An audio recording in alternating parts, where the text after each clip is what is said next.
Yes, now this is Tarot Lesson 151, and I'm a couple of days late, but it's only because I wasn't sure what to do. Anyway, this is in 3 parts. Part 1 is So What? Part 2 is Substack, and Part 3 is How to Learn the Tarot. So, I forget what Part 1 was. Oh yeah, So What? So I'm calling this the So What approach to tarot reading, because remember those 2 words, and when you turn a card, you say what it means or you say what it looks like, but then you say to yourself, so what? Why is it important for the questioner to know this? And then you explain why. Or how does this connect with the other card that came up? And then you explain why. So you're in the position of repeating to yourself periodically, so what? So that you end up saying something meaningful and useful, or maybe relevant for the questioner. So you often get psychics who tell you, yes, you're going to meet somebody. So what? Is it going to be a good relationship, a bad relationship, one I should avoid, one I should pay attention to, or what? So rather than just make predictions and say, this is going to happen, that's going to happen, this is not going to happen, that's not going to happen, remind yourself, so what? So if this is not going to happen, so what? What do you learn from it? What do you not do again? Or how did it happen in the first place? So 2 words, so what? So an example is this 10 of Swords. You look at the card and maybe you say to the questioner, okay, we're looking at these 10 of Swords, these black clouds. Maybe the clouds are lifting, or maybe the clouds are coming down. And then you think to yourself, so what? So if the cards are lifting and things are getting lighter and better, so what? The 10 of Batons upside down. So it's going to get better, but you're still going to have to make decisions about what direction to go in. Because 10 is 1 plus nothing, gets you back to 1 again. So 10 is the end of a cycle, the beginning of a new one. But there's not, even though the clouds are lifting, it's not going to get that much easier. You're still going to have to make some important decisions about your direction and what you want to do and how you're going to go and do it. Or maybe you say, I forget what I said. The clouds are lifting, it's going to get easier. So the clouds are coming down, you think. And so what? With the Ace of Swords, they're coming down, and it gives you a chance to get rid of stuff that you don't want. Because it's a sword, you're going to be able to cut. You're going to be able to cut out people from your life. You're going to be able to cut out thinking that gets you nowhere. You're going to be able to cut out fear that is holding you back, whatever it happens to be. And the Ace of Swords is a card of organization. So the clouds are coming down. It's going to get tougher, but you've got the chance to learn something, the chance to get organized. So rather than just turn a card and explain what it means, what the card apparently means, explain so what for the benefit of the questioner, so they know.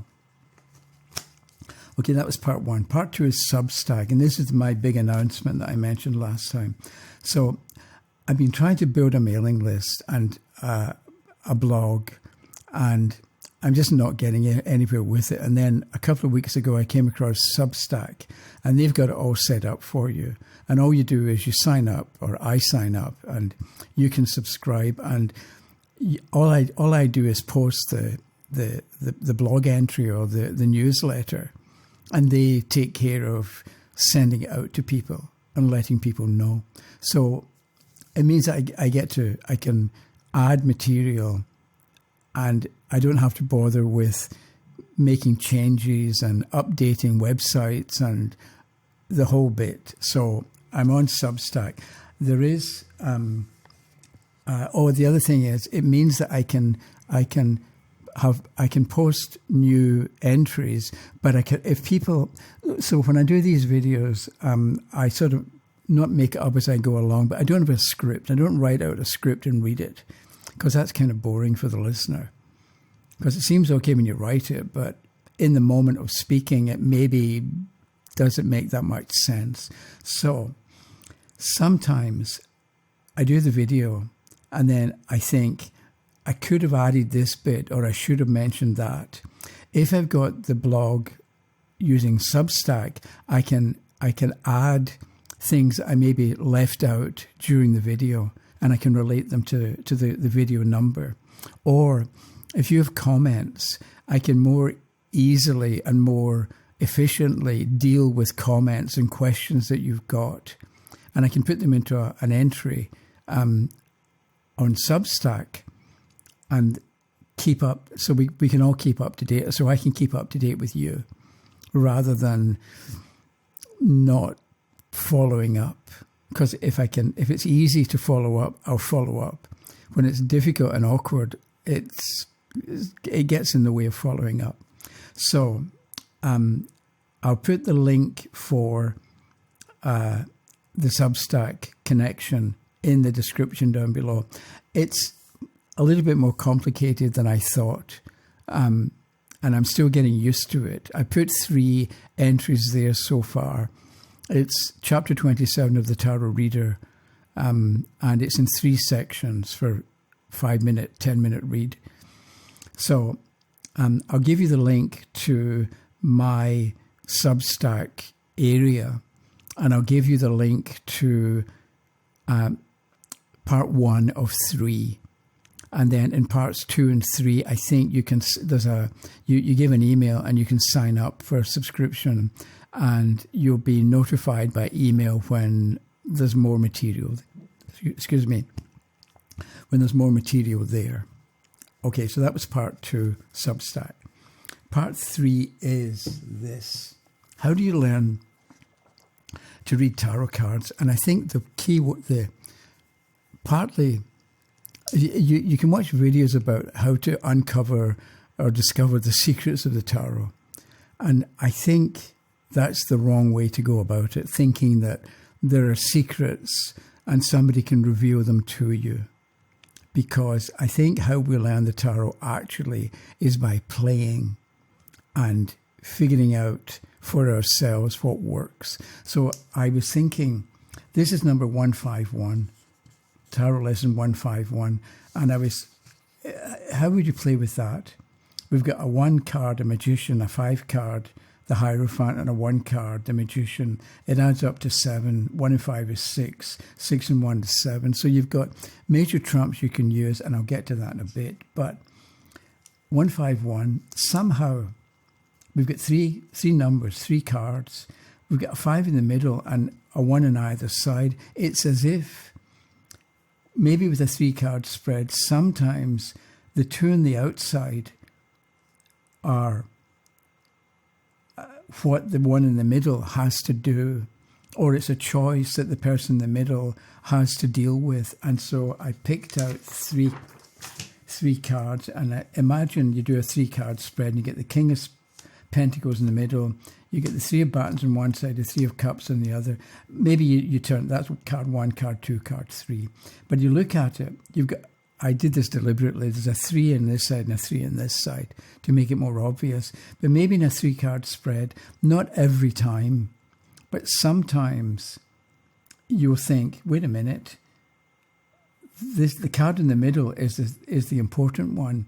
And the card in the middle, you've got to, or you're going to be faced with making a decision maybe between the card on the left and the card on the right. Here it's a 3 of Batons, so with the King of Pentacles in the middle, you're the King of Pentacles, the questioner. So you've got to think about, are you going to go traveling the world, maybe, with the 3 of Batons, and exploring and casting your bread upon the waters, as you say, or trying to see what is going to happen? Or are you going to just celebrate and lie back and socialize with people that you already know and enjoy their company?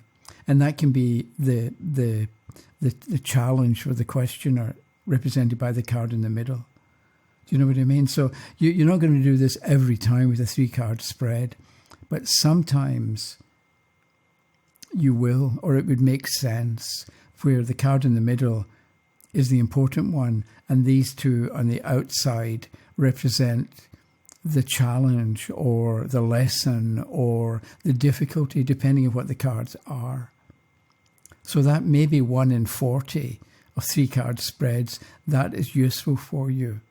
Or, do you know what I mean? It's like you play not so that you can remember something, or you always use it. You're not trying to find a secret that will be, that will magically open up the total meaning of the tarot, because that's a kind of the wrong way to go about things, I think, because there is no magic bullet. There is no one basic idea that's going to reveal everything. I think what you do with the tarot is you keep expanding your understanding, or expanding your experience, or expanding your knowledge. And you just become more knowledgeable through playing and through thinking and through imagining and trying different things. And then it means that you've got experience, so that when you see a card or 2 cards together, it reminds you of something you saw before.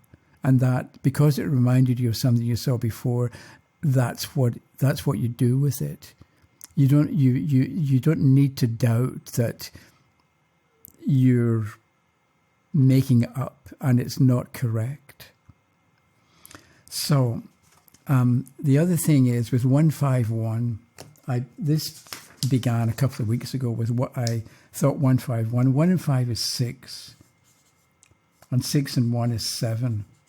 But it was this 1 and 5 together equaling 6. So rather than go 1, 6, 7, maybe we take a few minutes and we go 1 and 5 is 6. So the magician, I've got it here, the magician and the Hierophant add up to the Lovers. And then we spend a few minutes and we try and figure out what might this mean, not because we want to discover the secret, but just so that we get more used to making sense of the magician and the Hierophant together, and more understanding of what the Lovers card represents. So I think this is because, I think this happened because in the last couple of weeks, I've been looking at, I forget what it was, various things, but I'm thinking of Adam and Eve in the Garden of Eden, right? And in Eden, there are 2 trees, the tree of knowledge of good and evil and the tree of life. So it seems to me at this point, we've got the tree of knowledge of good and evil, right? So it's a bit like, if I can draw this, that's the tree, right? And it can go this way, it can go that way. Knowledge of good and knowledge of evil. So somehow, if in your life, in your circumstances, things aren't going the way you want, you've got some things that are going well, some things that aren't going well, but you would prefer that things changed, and you would prefer that things went differently. And that's the idea of the tree of knowledge of good and evil, where you've got good and you've got things that aren't quite so good and you wish they would change. The good you're happy with. So if or when you find that you'd like things to be better or different in your life, what do? And so this is like you're in the Garden of Eden and you're eating from the tree of knowledge of good and evil. And we're not supposed to do it. We're told not to do that. So what do you do instead? You go to the tree of life. So maybe if things aren't quite working out for you, you want a change, you want something better in some area of life, or you want what you prefer rather than what you don't prefer. And what you don't prefer is dominant in your life at the moment, and you want to change. So if you're looking for something better, what do? Where do you look? And often we look to other people or to experts for answers. And I think I want to say, when you're in need of assistance, look within to your own personal tree of life. Because the tree of life isn't out there and isn't embodied by a king or a politician or a priest or some kind of expert. The tree of life is within you, and you've got a connection with it. So I think I want to say, when you don't know, when you need things to improve, look within yourself first and see and pay attention to the ideas that you get or the thoughts that you have, and begin, if you don't already do this, begin to obey yourself and see where it leads, because it'll lead someplace better. So when you get the idea, you're in the kitchen and you put a cup and saucer down and you think to yourself in a moment, I should just wash that cup. And then you think, normally you might think, I'll do it later. Because we're always doing that. You think about the ideas that you've got every day, multiple times a day, and you think, no, I'll do it later, or I won't bother, or I can't be bothered. I think because the tree of life is, I'm thinking of a Neil Young song, Like a Hurricane. I forget the beginning of it, word for word, but he meets somebody in a bar and their eyes meet. And he sings at one point, you are like a hurricane. There's calm within your eye. And it's a bit like, if things aren't going well, it's like you're in a hurricane. But the eye of the hurricane is the peace and the calmness in the center. And I think that's what you do from the Lover's card, where if you need a change, or you want things to be better, look within, look to the calm within the hurricane, look to the calm spot within you, and it's calm and it's peaceful. So if the idea is, I'll wash that cup and put it away, that comes from a place of peace, because it's orderly and it's harmonious and it's nice. Whereas if you think, I'm going to put a brick through the next door neighbour's front window, that's not calm. So you don't do that. You realise, okay, I'm annoyed with the neighbour. But when you pay attention to your thinking and the thoughts that you have, and if it comes from a place of calmness, just do it at the time or follow that lead, because it's coming from you. You wouldn't have thought of it if you weren't supposed to do something with it, is one way of looking at it. Where will you end up? How satisfied will you be at the end of the day if you pay attention to your own thinking and follow through with the ideas that come from within you, that come from a good, calm, peaceful part of you, and it's going to take you to a better place. So the hurricane's still going on around you, but you're at peace. You're the calm in your eye, in the eye of the hurricane. So that was my starting point for looking at 1 and 5 is 6. And that's what we can do with the Lovers. So maybe going back to the beginning of the video, so what?